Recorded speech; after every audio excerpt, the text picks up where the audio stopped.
Control automático de sistemas de protección catódica. Primero vamos a aclarar que el control automático se refiere a lo que se puede lograr desde el rectificador. Por ejemplo, el rectificador puede recibir mediante un dispositivo especial la orden de mantener la corriente que suministra constante. Eso es una de las variables que puede controlar el propio rectificador con tecnología moderna. Otra de las variables es potencial constante. ¿Cómo es esto? Vamos a verlo en este esquema. Se conecta un electrodo de referencia permanente al rectificador y tiene un dispositivo que le permite medirlo y mantenerlo en forma constante. Vamos a analizar, en el caso de tuberías y en el caso de tanques, cuál es la mejor opción, si corriente constante o potencial constante, para tomar la decisión oportuna. Comencemos con tuberías. Primero vamos a recordar algunos conceptos básicos.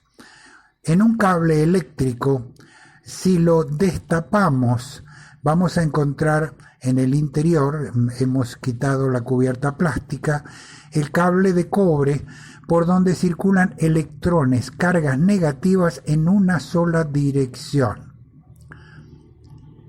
¿Qué ocurre en un suelo? Lo que conduce la corriente en un suelo son los iones, que son el resultado de la presencia de sales en ese terreno y de agua. Puede ser por lluvia, puede ser por la condensación de humedad nocturna. Aquí lo vemos. Tenemos iones positivos, calcio, hierro, magnesio, hidrógeno. Tenemos iones negativos, ion cloruro, ion nitrato, sulfato, carbonato. ¿Qué es lo que va a ocurrir? Si el suelo tiene sales más agua, tiene toda una variedad de iones que son los que conducen la corriente eléctrica. Ahora bien, como son atraídos por las cargas opuestas, los iones positivos, también llamados cationes, se dirigen hacia la estructura, en este caso la tubería, porque tiene carga negativa. Por otro lado, los iones negativos o aniones se dirigen hacia el ánodo, que tiene carga positiva. Esto es lo que conduce la corriente en un suelo. Otro elemento que vamos a necesitar es la ley de Ohm, que nos indica que voltaje es igual a corriente por resistencia. Y vamos a analizar esto paso a paso. En época de sol, donde no hay lluvia, el suelo está seco, y aunque tenga sales, no se convierten en iones, en consecuencia no se puede transportar la corriente, el suelo es de alta resistencia. Vamos a analizar esto con la ley de Ohm. El suelo de alta resistencia va a requerir aumentar el voltaje para mantener la corriente de protección. Quiere decir que suelo seco, alta resistencia, lo que debe hacer el rectificador es subir el voltaje. Vamos a la época de lluvias. Aquí el suelo se moja, en presencia de sales produce iones, conducen muy bien la corriente, la resistencia es baja. Vamos a la ley de Ohm. Si la resistencia baja, hay que bajar el voltaje para mantener la corriente de protección. Quiere decir entonces que cuando llueve, el suelo está mojado, el rectificador tiene que ajustar hacia abajo el voltaje para seguir procesando la corriente necesaria. Lo que nos está diciendo esto es que en este caso estamos manteniendo la corriente constante. Esta es la opción que hemos elegido.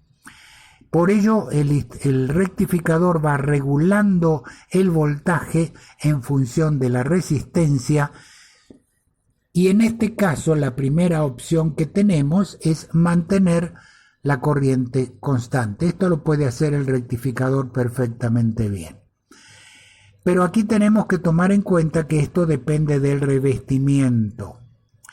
Si el revestimiento se daña mucho, por ejemplo, como en este caso, a medida que se va dañando el revestimiento queda más acero desnudo expuesto que requiere más corriente. Analicémoslo aquí. Daños en el revestimiento significan mayor área desnuda. Mayor área desnuda significa más corriente de protección. Esto es cuando el revestimiento no es de buena calidad. En estos casos, lo que hay que hacer es mantener el potencial constante con el electrodo permanente que hemos visto al principio. Esta es la opción más adecuada para revestimientos de menor calidad. Por ello, nuestra recomendación es seleccione un revestimiento de alta calidad. Veamos algunos ejemplos. Esto es el polietileno aplicado por extrusión, que ha dado excelentes resultados. Posteriormente surgen las cintas de polietileno aplicadas en caliente, también excelente resultado y mantienen más uniforme el espesor. Por otro lado, para grandes proyectos se ha utilizado la doble cinta de polietileno en frío, también de muy buen resultado. Y el sistema más moderno y muy protector es el sistema tricapa, donde la tubería se prepara la superficie primero, se recubre con un fondo epóxico, luego un adhesivo intermedio que es un copolímero, finalmente un acabado polietileno. Estos son los revestimientos de más larga vida útil. En el caso de usar este tipo de revestimiento de alta calidad, la mejor opción es mantener la corriente constante, y eso es la orden que recibe el rectificador. Hablemos de tanques. Aquí estamos en una isla del Caribe donde se están reparando una serie de tanques que han sufrido corrosión en el fondo, tanto del lado interno como del lado externo. Aquí vemos las láminas que se están retirando para formar un fondo nuevo. Y este sería un sistema de protección catódica convencional para un fondo de tanque. Se colocan los ánodos en la periferia en posición vertical y envían corriente hacia el fondo del tanque. En este esquema podemos apreciar que el punto más alejado de los ánodos es el centro del tanque. Por eso ese es el punto donde se suele medir el potencial mínimo. Una de las opciones aquí es mantener el potencial constante. Vamos a analizar esto. En muchos tanques se coloca un electrodo de referencia precisamente en el centro con la intención de medir el potencial. Y si este potencial es adecuado, se puede considerar que todo el tanque está protegido porque es el más alejado de los ánodos. Este concepto se ha aplicado al rectificador. Se coloca el electrodo de referencia permanente ubicado en el centro, debajo del fondo, se conecta al rectificador directamente.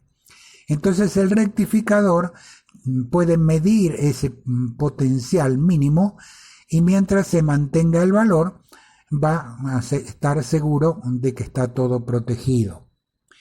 Vamos a conocer esos electrodos permanentes. Aquí tenemos uno que se está instalando cerca del centro del tanque. Vemos el anillo de concreto u hormigón que está allí al final. Aquí estamos haciendo una serie de pruebas para cuantificar si el electrodo de referencia está operando bien. Este es otro proyecto en Centroamérica donde se instaló también el electrodo de referencia permanente, y esto es un detalle de ese electrodo con un relleno especial. Ahora bien, el fondo tiene metal desnudo, no lleva revestimiento. ¿Por qué no? Porque recordemos que el revestimiento es clave. No lleva revestimiento porque el fondo no se trae ensamblado en una sola pieza. Es un rompecabezas de piezas que se van soldando en sitio. Eso quiere decir que no se puede pintar por debajo porque al aplicar soldadura se quemaría el revestimiento. Ahora bien, el mantener el potencial constante no dependería entonces de ningún revestimiento, pero tiene un problema. El inconveniente es que los electrodos de referencia permanentes tienen una vida útil, por ejemplo 5 años. ¿Cómo podemos resolver esto? Hay una manera. También se mide el potencial en la periferia del tanque. Y normalmente es en 4 puntos, puede ser norte, sur, este, oeste, por ejemplo.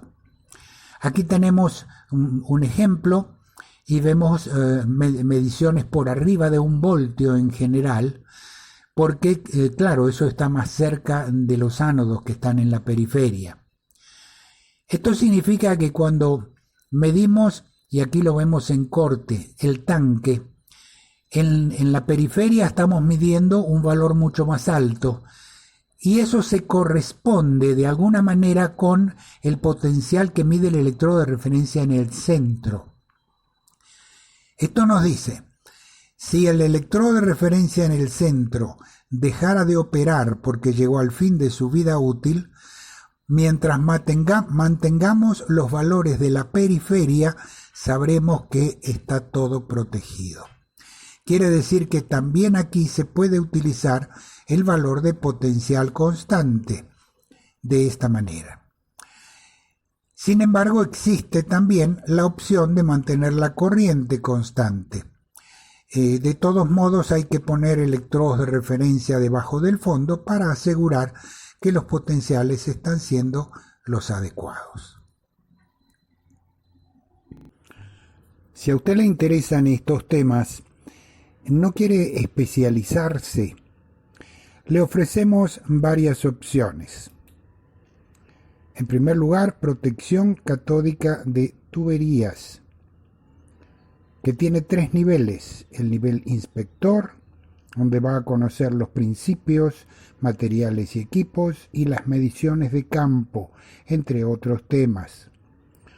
El nivel 2, para formar un supervisor, va a conocer los problemas y soluciones que se presentan en sistemas operativos, la ubicación de cada sistema y el resultado que da, y se va a familiarizar con los principios del diseño. Y el nivel 3 lo va a formar como diseñador de protección catódica para tuberías, con numerosos ejercicios prácticos. Otra alternativa es la protección catódica de tanques de almacenamiento, otra estructura utilizada en la mayoría de las industrias. Este sistema tiene 2 niveles. El primero para formar un inspector y el segundo para formarlo como diseñador, también con muchos ejercicios prácticos de diseño. Pero puede ir un paso más allá. Puede tomar estos 5 cursos que abarcan tuberías y tanques y convertirse en un diplomado en protección catódica. Si quiere más información, la encontrará aquí en Trama University. Diríjase a este link y allí encontrará toda la información que usted desea.